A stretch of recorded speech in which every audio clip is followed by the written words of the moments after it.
If you are thinking about getting into telling stories about your business or becoming a speaker or keynote speaker, or you just want to become a better storyteller, this video is for you. Hey, I am Monique Bradley. I'm a keynote speaker in New Zealand and I do a lot of coaching around this topic. And in fact, I'm so obsessed with storytelling. I'm actually the first in New Zealand, I believe, to have done a master's on keynote speaking and what it takes to create presence or a dynamic co-presence with our audiences.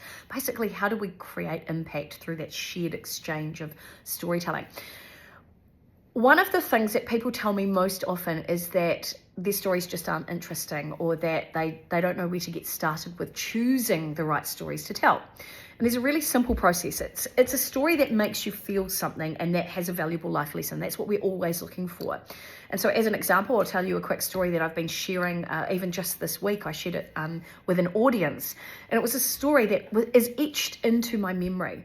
And it was about a little boy, and I used to be a children's entertainer called Zappalina, and this little boy, his name was William, and it was his 5th birthday, and he was jumping from couch to couch. He was so excited that Zappalina was there for his birthday party. And I said to him before the show, I said, "Look, William, shall we do a funny, like a silly show or a serious show?" And he went, "Let's do a silly show." And then he went, no, we're gonna do a serious show.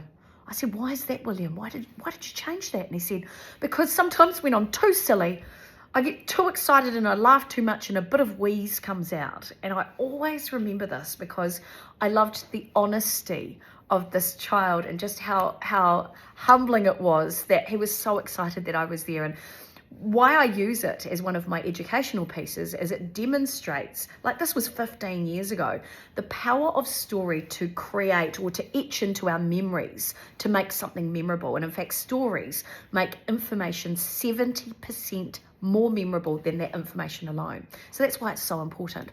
The best stories to tell are obviously yours, real stories, and particularly stories that either make you laugh, that make you feel empathy, or that when you've overcome a challenge and you've got some sort of reward.